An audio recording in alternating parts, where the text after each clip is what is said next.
Hello and welcome to Why a Colour Palette Isn't Enough When Organizing Your Brand or Sorting Out Your Brand. Let me go back a few years. A couple of years ago, I used to run a service where I developed colour palettes for people and their brands. And I love this kind of work. One of my favorite stages in developing brand concepts is the color palette. And this week, I've been fortunate enough to be working on two very different brands with very different styles. And one of them in particular, I'm finding a little bit challenging, which I always find interesting. And it's just tying in different ideas and getting that messaging across. Now, when you get that color palette, what it does is it sets in motion a whole other dynamic in terms of the design process, because the color palette isn't enough in terms of telling that brand story. What the color palette does is it gives context to the brand, or it gives a very visual identity to the brand, one that can be easy to distinguish and quick to recognize, which can be hugely beneficial when you are building a brand. The problem is a lot of people will go out there and they'll go and get their color palettes, and then they don't know what to do with them. And they'll get these color palettes and they'll be like, oh, I've got this color because it's my favorite color, or I got this color because I liked it when I was a kid, or I chose this color because it symbolizes XYZ. But the problem is that these colors, even though they mean something to you, they're not communicating anything to your audience. And that's why the color palette is not enough. When you have your color palette, the next stage is to understand how you're going to use those colors to communicate to your audience. This is so, so important. So you can have, I'm going to actually demonstrate this. I made a few quick things to show you. So I'll just go onto my green screen so you can see it more clearly. So for example, here is a pretty generic color palette. It's not really very special. I knocked it together to demonstrate as a brand demo. Basically, it's a demo color palette. It's not something I would ever necessarily create for a client, because there's no depth to it. At least I don't think so. But one of the stages in developing a color palette is, of course, identifying it with a brand. But the next stage in use it is how to use that color palette. So for example, if I was to use this color palette to create some content for social media, and I'm going to create the same piece of content, right, or the same text for this content. So we're going to have a fake brand, and the fake brand is brand new brand. And then the message on all of the content is that it's not about the color, right? That's it. That's all I'm going to do. So every single post that I show you now is going to be for brand new brand, and it's not about the color. And every single post is going to be using colors from this color palette. Okay. Some of them will use all the colors, some of them not, because this is another key factor in understanding your color palette. You don't have to use all of your colors all of the time to make your content work, but you do have to set rules about how those colors are going to be used and what messaging or emotion you're communicating with those colors. It's not enough to say, I'm going to use yellow because yellow is a happy color. There are different ways that you can use yellow that don't necessarily communicate happiness. So let's take a look. So this is the first kind of fake piece of content. We've just got brand new brand in the corner. It's not about the colors. And I don't know if you can see this on your screens, but we've got a very delicate kind of leaf pattern, just kind of off to the side. And this is using a very simple, classic, contemporary font.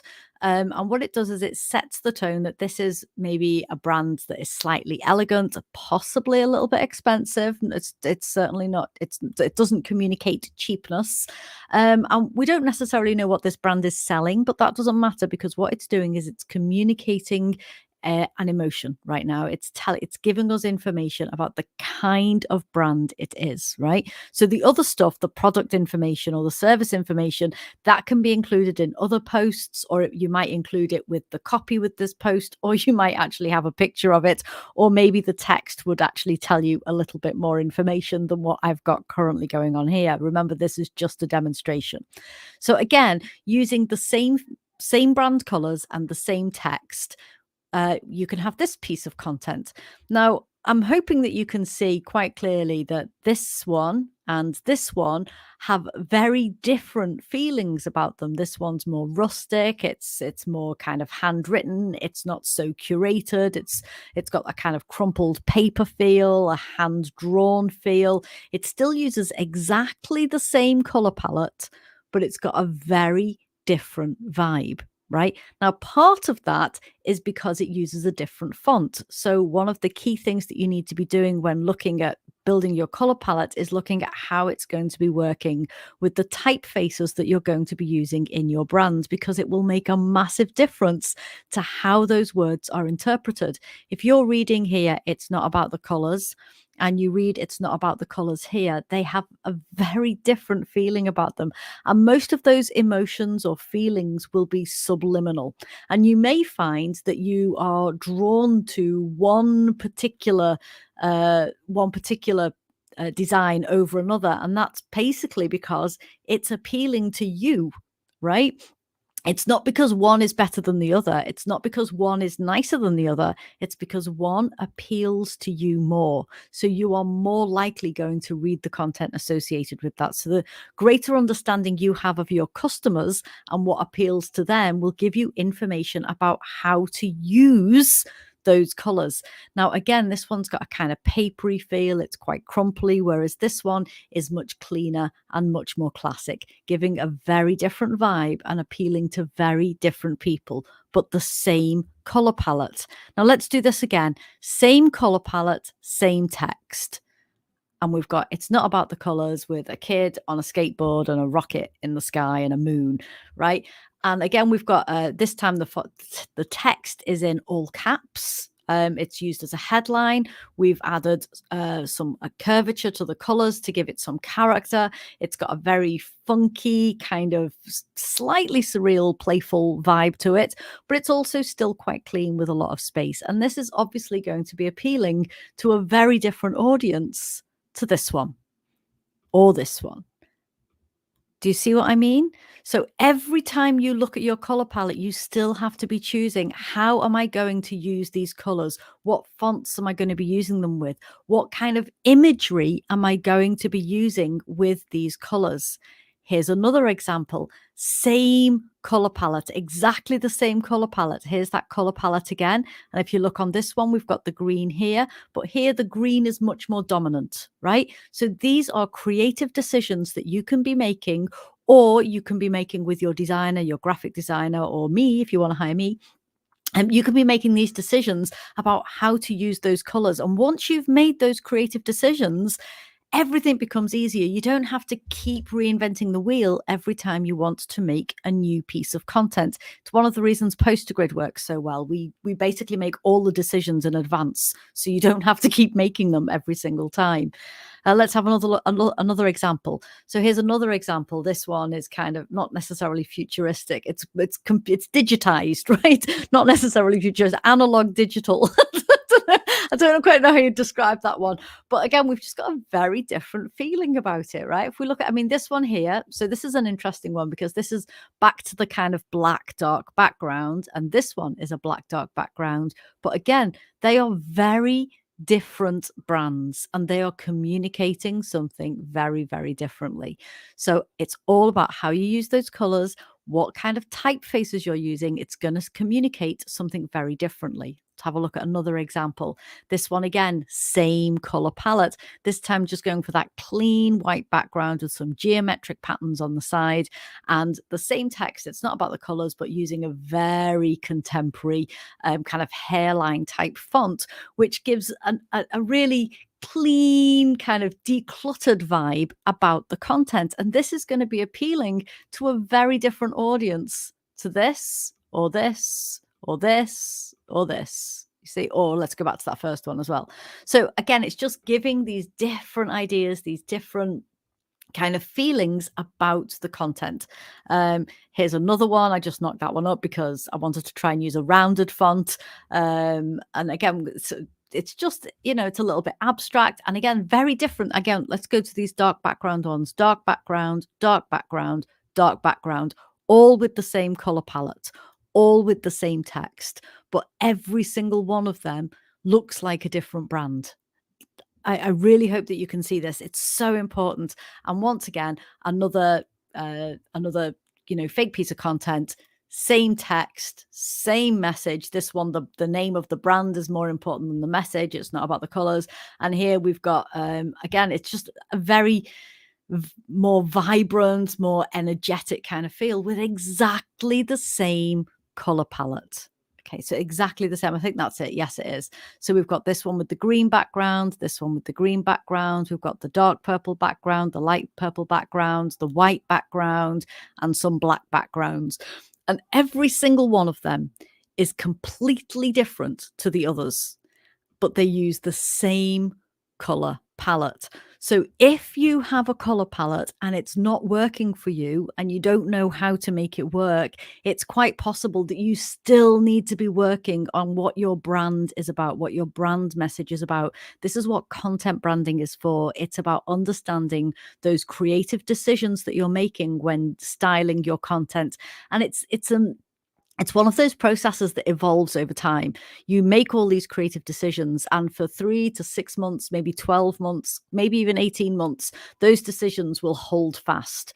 But society moves on, your audience moves on, your products and services move on, your business evolves, and you probably need to tweak or change or go back to and revisit some of those creative decisions that you've made, because sometimes things just don't continue working as well as they used to, right? This is a really important thing. So a good thing to do is to also kind of get an idea about which of your colors is going to be your brand dominant color, or the brand dominant colors, which one, and by that I don't mean the colors that dominate, the ones that kind of like fill your content, anything like that. I mean the colors that people associate with your brand. So I've talked about this before, like if you look at Facebook, if you think about Facebook and what color is Facebook, you will think blue, and it's got quite a bright, almost not purple, but it's quite a bright blue. It's like a pure bright blue. Whereas LinkedIn is a muted kind of gray blue, right? But they're both blue, but they're both very different, right? But when you go to their websites, they're not blue websites. Everything isn't blue, right? It's not dominated by blue, but blue are the dominant brand colors associated with them. And when they create content, they don't create content that's all blue, right? They have a little splash of that color somewhere, and then they use their other colors. You might not think it, but the brand colors for Facebook, there's a whole load of them. And you'll hear people saying, oh, you should only have 4 colors in a brand. Well, technically in a design, it can make the design much cleaner if you limit the design to 3 or 4 colors, and it's also easier to just make creative decisions. But in terms of a brand palette, it can be helpful to have a variety of different colors that work well together, and you make styling decisions or creative decisions based on the messaging that you want to communicate to your audience. That includes looking at the typefaces that you're using, the shapes that you're using, the kind of imagery that you're using. Are you going to be using, angular shapes or rounded shapes? If you're using buttons on your website, are you using corners, or are you using kind of oval shapes, and why? And by why, I don't mean just because it looks nice, right? I mean, what does it communicate? A quick tip here: if something has softer lines, it's generally considered a softer feeling, right? You'll tend to find more feminized brands will use more curves, and more masculine brands will tend to use more angles and corners. That doesn't necessarily mean that they're appealing to only, binary versions of male and female. What it means is it's just looking at those energies, those masculine and feminine energies that we each have, and it appeals to them. So looking at the shapes that you're using, the kind of images that you're using. Are you going to be using illustrations? Are you going to be using photography? If you're using photography, are you going to be using like really poppy colors, or are you going to be using muted colors? Make those decisions and stick to them. And from that point on, your brand will stay consistent. Now, if you want to look more into this, you can join PosterGrid in a day next week, where you have to make creative decisions about your brand so that you can create content on a loop that always looks stunning. I probably should have a link somewhere, but I actually can't find my thing. Oh, there you go. Oh, hey, Sarah. Sorry, I've just seen your comment. You might have gone by now. So I can't type a comment in here, can I? So if you want to join PosterGrid in a day, you can go to postergrid.com, where you can click on the link there and join. It's going to be quite a small group. I think next Wednesday, it starts at 10:30 BST and finishes at 2:30 BST. However, I will be letting people in 15 minutes early so that we can make sure microphones and cameras and all of that stuff's working for everybody, including myself. And I'll be hanging around for 30 minutes at the end to give people additional feedback or answer any questions. But the bulk of the day is between 10:30 to 2:30. That's where the majority of the learning is going to be happening. So hope to see you there. If you want to join, it's 380 quid. You can pay in installments. Just go on the link and find out a little bit more, or drop me a DM if you've got some questions. Okay, take care and have a lovely evening. Bye bye.